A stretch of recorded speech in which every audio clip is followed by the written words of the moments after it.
നമസ്കാരം. ഇന്നത്തെ വീഡിയോയിൽ ഉൾപ്പെടുത്തിയിട്ടുള്ളത് പാലക്കാട് ജില്ലയിലെ ചെറിയ 2 കാഴ്ചകളാണ്. ഒന്നാമതായിട്ട് കടപ്പാറ വെള്ളച്ചാട്ടം, രണ്ടാമതായി മംഗലം ഡാം. ഈ മംഗലം ഡാമും കടപ്പാറ വെള്ളച്ചാട്ടവും ഏകദേശം 6 കിലോമീറ്ററിൻ്റെ വ്യത്യാസത്തിലുള്ള 2 കാഴ്ചകളാണ്. മംഗലം ഡാം ഏകദേശം പാലക്കാട് ജില്ലയിൽ നിന്ന് ടൗണിൽ നിന്ന് 50 കിലോമീറ്റർ അകലെയാണ്. തൃശ്ശൂരിൽ നിന്നും ഏകദേശം 50 കിലോമീറ്റർ തന്നെയാണ് ദൂരം. ഈ കടപ്പാറ വെള്ളച്ചാട്ടവും അതുപോലെ തന്നെ മംഗലം ഡാമിൻ്റെ പരിസര പ്രദേശങ്ങളൊക്കെ വനഭൂമിക്കടുത്തായിട്ടാണ് സ്ഥിതി ചെയ്യുന്നത്.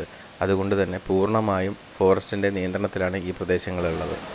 അതുപോലെ തന്നെ ഇവിടെ വന്യമൃഗങ്ങളും കാണാറുണ്ട്. ആനയാണ് കൂടുതലായിട്ട് കാണുന്നത്. അപകടം ഉണ്ടാകാനുള്ള സാധ്യതയുണ്ട് എന്ന് ഞങ്ങൾ യാത്രയ്ക്കായിട്ട് പുറപ്പെടുന്ന സമയത്ത് വനപാലകരെ കണ്ടിരുന്നു. അവർ പറയുകയുണ്ടായി, സ്വന്തം റിസ്കിൽ വേണം ഈ യാത്ര ഒരുങ്ങാൻ വേണ്ടിയിട്ട് എന്നുള്ളത്.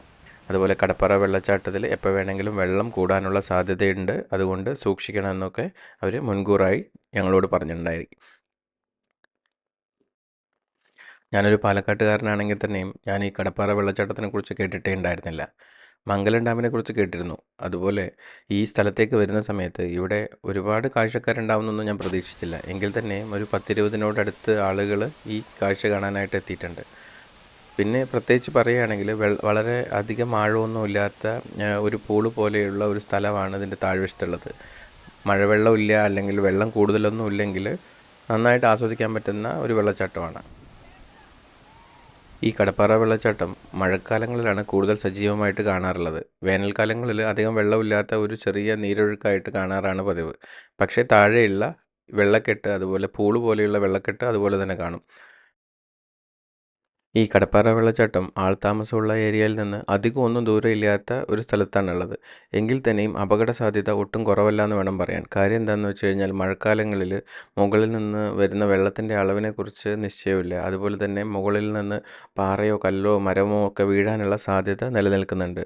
അതുപോലെ തന്നെ വന്യമൃഗങ്ങളുടെ പ്രസൻസും ഒരു അപകട സാധ്യതയാണ്. മറ്റൊരു സാധ്യത എന്ന് പറയുകയാണെങ്കിൽ ഇത് ക്രോസ് ചെയ്തിട്ട് വരുന്ന അരുവിയിലെ വെള്ളം കൂടിക്കഴിഞ്ഞാൽ നമുക്ക് തിരിച്ചു പോകുക എന്നുള്ളത് വലിയ ബുദ്ധിമുട്ടായിരിക്കും. അങ്ങനെയുള്ള 3 പ്രധാനപ്പെട്ട അപകട സാധ്യതകൾ തരണം ചെയ്തിട്ടാണ് നമുക്ക് ഈ ഭാഗം എൻജോയ് ചെയ്യാൻ കഴിയുള്ളൂ. ഓൾമോസ്റ്റ് 90% സേഫാണ്. എങ്കിൽ തന്നെ ഈ അപകട സാധ്യത മറക്കാതെ നമ്മൾ ഓർത്തിരിക്കുന്നത് നല്ലതായിരിക്കും.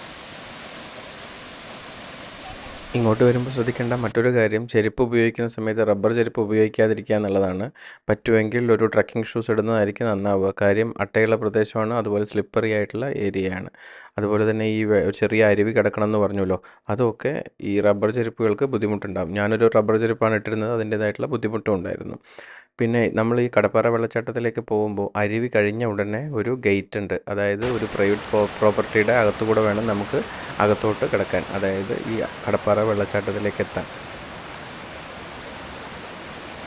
ആദ്യ കാഴ്ചയിൽ ഈ കടപ്പാറ വെള്ളച്ചാട്ടത്തിലേക്ക് പോകാനുള്ള മുമ്പിലുള്ള അരുവി വളരെ ശാന്തമായിട്ട് ഒഴുകുന്ന ചെറിയ കുഞ്ഞ് തോട് പോലെയാണ് നമുക്ക് തോന്നുക. എങ്കിൽ തന്നെ നല്ല ശക്തിയുള്ള വെള്ളമാണ് അതിലൂടെ പോകുന്നത്. നല്ല ഒഴുക്കുണ്ട്. അതുകൊണ്ട് തന്നെ ആ വെള്ളത്തിൽ നിന്നും, അതായത് മുട്ടിന് താഴെ വെള്ളമുള്ള ആ ഭാഗത്ത് തന്നെ നമുക്ക് നടന്ന് കിടക്കാനുള്ള ബുദ്ധിമുട്ടുണ്ട്. ശക്തിയായിട്ട് ഒഴുകുന്നത് കൊണ്ട് തന്നെ നമുക്ക് വീഴാനുള്ള സാധ്യതയുണ്ട്. ഒരുപക്ഷെ മഴ പെയ്താൽ ഇതിനേക്കാൾ അധികമാവാനും അതുപോലെ തന്നെ ക്രോസ് ചെയ്യാനൊക്കെ വലിയ ബുദ്ധിമുട്ടാവും. വെള്ളച്ചാട്ടത്തിലേക്ക് എത്താനുള്ള വഴിയരികിലെ അരുവിയും വഴികളും ഒക്കെ അതിമനോഹരങ്ങളാണ് കേട്ടോ. അടുത്ത കാഴ്ച മംഗലം ഡാമിൻ്റെയാണ്. മംഗലം ഡാം പാലക്കാട് ജില്ലയിലെ ആലത്തൂർ താലൂക്കിലാണ് സ്ഥിതി ചെയ്യുന്നത്. ചെറുകുന്നപ്പുഴ എന്ന നദിയിലാണ് ഇത് നിർമ്മിച്ചിട്ടുള്ളത്. മംഗലം നദിയുടെ ഉപനദിയാണ് ഈ ചെറുകുന്നപ്പുഴ. ഏകദേശം 50 കിലോമീറ്ററാണ് ഇവിടേക്ക് എത്താനുള്ളത്. തൃശ്ശൂരിൽ നിന്നും ഏകദേശം അതേ കിലോമീറ്റർ തന്നെയാണ് ഉള്ളത്. നല്ല ഭംഗിയുള്ള സ്ഥലമാണ്. ഞാൻ ഒട്ടും പ്രതീക്ഷിച്ചില്ല മംഗലം ഡാമിനെ കുറിച്ച് ചിന്തിച്ചപ്പോഴോ, അല്ലെങ്കിൽ മംഗലം ഡാം എന്നുള്ളൊരു ഡാമിനെ കുറിച്ച് ഞാൻ അറിഞ്ഞിരിക്കുന്ന സമയത്തോ ഇത്രയും ഓർഗനൈസ്ഡ് ആയിട്ടുള്ള ഒരു സൗകര്യങ്ങളുള്ള ഒരു ഏരിയ ആണെന്ന് ഞാൻ മനസ്സിലാക്കിയിട്ടില്ല. ഈ മംഗലം ഡാമിനെ കാണാൻ വന്നപ്പോൾ എനിക്ക് വളരെ സന്തോഷമുണ്ടാക്കുന്ന കുറേ കാര്യങ്ങളുണ്ട്. വളരെ പ്രധാനപ്പെട്ട കാര്യം എന്ന് പറയുകയാണെങ്കിൽ വളരെ ഓർഗനൈസ്ഡ് ആയിട്ടുള്ള ഒരു ഏരിയ ആയിരുന്നു, അല്ലെങ്കിൽ ഒരു സജ്ജീകരണങ്ങളായിരുന്നു മംഗലം ഡാമിന് ഒരുക്കിയിട്ടുള്ളത് എന്നുള്ളതാണ്. ഒന്ന്, വളരെ ഭംഗിയുള്ള ഒരു കാർ പാർക്കിംഗ് ഏരിയ, അതായത് ടൈലൊക്കെ പതിച്ചിട്ടുള്ള car parking area, restroom, അതുപോലെ നടപ്പാത. അതായത് റിസർവോയറിന് ചുറ്റും നടക്കാനുള്ള നടപ്പാത ടൈൽ വിരിച്ച് വൃത്തിയാക്കിയിട്ടുള്ള നടപ്പാതയാണ്. മറ്റൊരു സവിശേഷത എന്ന് പറയുകയാണെങ്കിൽ അത് വീൽ ചെയർ ഫ്രണ്ട്ലി കൂടിയാണ്. അതായത് ആരെങ്കിലും വയ്യാത്ത ആളുകളുണ്ട്, അല്ലെങ്കിൽ വീൽ ചെയറിലുള്ള ആളുകളുണ്ടെങ്കിൽ അവരെയുമായിട്ട് നമുക്കിത് വരുവാണെങ്കിൽ വളരെ സൗകര്യപ്പെടും.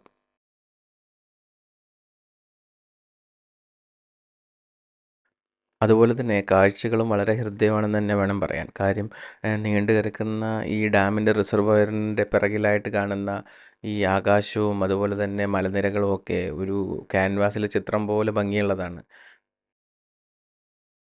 ഈ ഭംഗിയുള്ള വെള്ളക്കെട്ടിൻ്റെ അല്ലെങ്കിൽ മംഗലം ഡാമിൻ്റെ റിസർവോയറിൻ്റെ സംഭരണശേഷി എന്ന് പറയുന്നത് 25.34 മില്യൺ ക്യൂബിക് ഫീറ്റാണ്. അതായത് ആലത്തൂർ താലൂക്കിലെ 6 പഞ്ചായത്തുകളിലായിട്ട് ഏകദേശം 3340 ഹെക്ടർ വയലിന് ജലസേചനം നടത്താൻ ഇത് ഉപയോഗിക്കുന്നുണ്ട്. മംഗലം ഡാമിലേക്ക് കടപ്പാറ വെള്ളച്ചാട്ടത്തിനെ അപേക്ഷിച്ച് അധികം ആളുകൾ വരുന്ന സ്ഥലമാണ്. അതുപോലെ തന്നെ അതുകൊണ്ട് തന്നെ ആയിരിക്കാം ഇവിടെ കുട്ടികൾക്കായിട്ടുള്ള കളിസ്ഥലങ്ങളൊക്കെ വളരെ ഭംഗിയായിട്ട് ഒരുക്കിയിട്ടുണ്ട്. അത്യാവശ്യം നല്ല തിരക്കുണ്ട് ഈ കുട്ടികളുടെ കളിസ്ഥലത്തിൽ. ഈ ഡാമിൻ്റെ റിസർവോയറിൽ ചെറിയ രീതിയിലുള്ള മത്സ്യകൃഷിയൊക്കെ നടക്കുന്നുണ്ടെന്നാണ് അറിയാൻ കഴിഞ്ഞത്. അതുപോലെ തന്നെ ഈ ഡാമിൻ്റെ ചുറ്റിലുള്ള നടപ്പാതയിലൂടെ നടന്നു കഴിഞ്ഞാൽ വളരെ പെട്ടെന്ന് തന്നെ ഡാമിലേക്ക് എത്താം. വളരെ ചെറിയൊരു ഡാമാണ്. അതുകൊണ്ട് തന്നെ നമുക്ക് ഒന്ന് നടന്ന് അവസാനിപ്പിക്കാവുന്ന ദൂരമേ ഉള്ളൂ. ഡാമിൻ്റെ ഉദ്യാനത്തിലേക്ക് കടക്കാനായിട്ട് പ്രവേശന ഫീസുണ്ട്. ക്യാമറ ഉപയോഗിക്കാനായിട്ട് ഫീസുണ്ട്. അതേപോലെ തന്നെ കാർ നിർത്താനായിട്ടും അതുപോലെ പാർക്കിങ്ങിനും ഒക്കെ ആയിട്ട് കാശ് കൊടുക്കേണ്ടതായിട്ടുണ്ട്. എങ്കിൽ തന്നെയും കളിസ്ഥലങ്ങൾക്കോ മറ്റ് സജ്ജീകരണങ്ങൾക്കോ ഒന്നും തന്നെ കാശ് കൊടുക്കേണ്ടതായിട്ടില്ല. മംഗലം ഡാമിനെക്കുറിച്ച് വായിച്ചപ്പോൾ കാർഷിക രംഗത്ത് വലിയ മാറ്റം വരുത്തിയ പദ്ധതിയാണ് ഈ മംഗലം ഡാമിൻ്റേതെന്ന് മനസ്സിലായി. ധാന്യകൃഷി വലിയ തോതിൽ മാറ്റം വരുത്താൻ ഈ മംഗലം ഡാമിൻ്റെ ജലസേചന പദ്ധതിക്ക് കഴിഞ്ഞിട്ടുണ്ടെന്നാണ് അറിയാൻ കഴിഞ്ഞത്. ഈ മംഗലം ഡാം മംഗലം നദിയുടെ ഉപനദിയായിട്ടുള്ള ചെറുകുന്നപ്പുഴയിലാണ് നിർമ്മിച്ചിട്ടുള്ളത്. അതുകൊണ്ട് തന്നെ ഇതിന് മംഗലം ഡാം എന്ന് പേര് വന്നത്. മംഗലം ഡാമിന് 6 സ്പിൽവേ ഷട്ടറുകളാണുള്ളത്. ജലസേചനത്തിന്, മത്സ്യകൃഷിക്ക്, അതുപോലെ തന്നെ ഇപ്പോൾ വിനോദസഞ്ചാരത്തിനുമൊക്കെ ആയിട്ട് ഇത് ഉപയോഗിക്കപ്പെടുന്നുണ്ട്. വളരെ ഭംഗിയുള്ള കാഴ്ചയാണ്. ഇതിന് പരിസര പ്രദേശത്തുള്ള വനഭൂമിയും തന്നെ ഈ ഡാമിന് ഭംഗിയുണ്ടാക്കുന്ന കാഴ്ചകളായിട്ട് മാറിയിട്ടുണ്ട്. മംഗലം ഡാമിൻ്റെ റിസർവോയറോ സ്പിൽവേ ഷട്ടറുകളൊക്കെ കാണാനായിട്ട് വരുന്നവർക്ക് 2 ചോയ്സ് ഉണ്ട്. വലതുവശത്ത് കൂടെ വരികയാണെങ്കിൽ ഞാനെല്ലാം പോയ പോലെ ഈ റിസർവോയറിൻ്റെ സൈഡിലൂടെയുള്ള നടപ്പാതയിലൂടെ കുറച്ച് ദൂരം നടന്ന ശേഷം റിസർവോയർ കാണാനെത്താം. അതല്ല വലതുവശത്ത് കൂടെ വരികയാണെങ്കിൽ ഏകദേശം 100 മീറ്ററേ ഉള്ളൂ എന്ന് വിചാരിക്കുക. നമുക്ക് നേരിട്ട് ഈ സ്പിൽവേ ഷട്ടറുകളൊക്കെ കാണാൻ പറ്റുന്ന മംഗലം ഡാമിൻ്റെ ഫ്രണ്ട് വ്യൂ കാണാൻ കഴിയും. മംഗലം ഡാമിൻ്റെ ഡാം അതോറിറ്റി സന്ദർശകർക്കായിട്ട് പല സൗകര്യങ്ങളും ഒരുക്കിയിട്ടുണ്ട്. അതുകൂടാതെ ചില പരിമിതികളും ഇവിടെ ബാക്കി നിൽക്കുന്നുണ്ട്. എന്താണെന്ന് വെച്ച് കഴിഞ്ഞാൽ വെള്ളം കുടിക്കാനായിട്ടുള്ള സൗകര്യം എക്സിറ്റ് ഗേറ്റിൻ്റെ അടുത്ത് മാത്രമേ ഉള്ളൂ. അതായത് വലതുവശത്ത് കൂടെയുള്ള ഡാമിലേക്ക് പെട്ടെന്ന് എത്താവുന്ന എൻട്രിയുടെ മുൻവശത്ത് മാത്രമേ ഒരു വെള്ളം കുടിക്കാനുള്ള സൗകര്യമുള്ളൂ. അതുപോലെ തന്നെ ഇവിടെ തന്നെ ചെറിയ ഷോപ്പുകളോ അതുപോലെ ഭക്ഷണത്തിനുള്ള സൗകര്യങ്ങളോ ചെറിയ കടകളോ അങ്ങനെയുള്ള സൗകര്യങ്ങളൊന്നും തന്നെ ഇല്ല. അതുകൊണ്ട് കുട്ടികളൊക്കെ ആയിട്ട് വരുന്ന ആളുകൾ വെള്ളവും ഭക്ഷണവും ഒക്കെ കയ്യിൽ കരുതുന്നത് നല്ലതായിരിക്കും. ഭാഗ്യവശാൽ ഞാൻ പോകുന്ന സമയത്ത് ഈ ഡാമിൻ്റെ 6 ഷട്ടറുകളും തുറന്നിട്ടുണ്ടായിരുന്നു. ചെറിയ തോതിലേ തുറന്നിട്ടുള്ളൂ.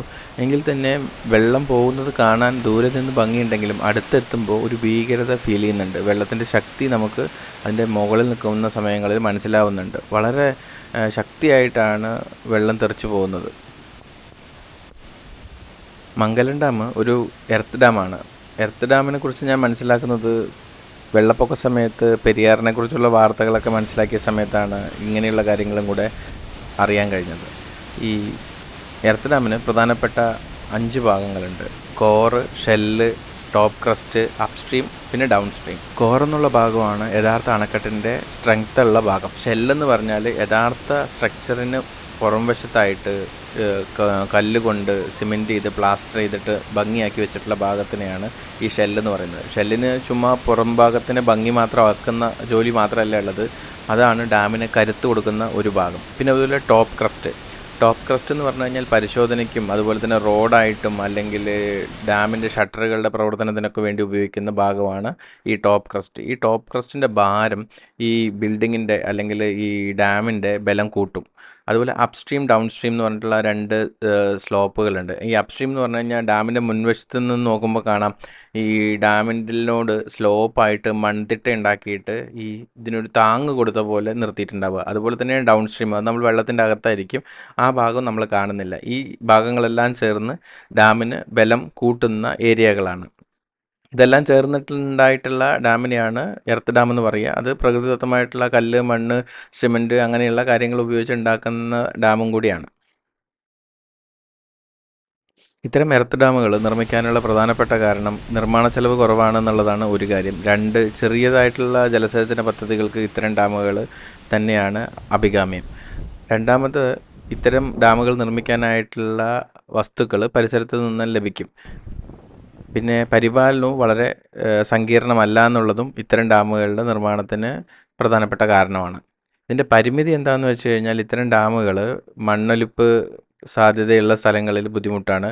അതുപോലെ തന്നെ വെള്ളം അധികമായിട്ട് സംഭരിക്കാൻ കഴിയില്ല. വലിയ അണക്കെട്ടുകൾ നിർമ്മിക്കാനാണെങ്കിൽ ഇത്തരം നിർമ്മാണ രീതി ഉപയോഗിക്കാൻ കഴിയില്ല.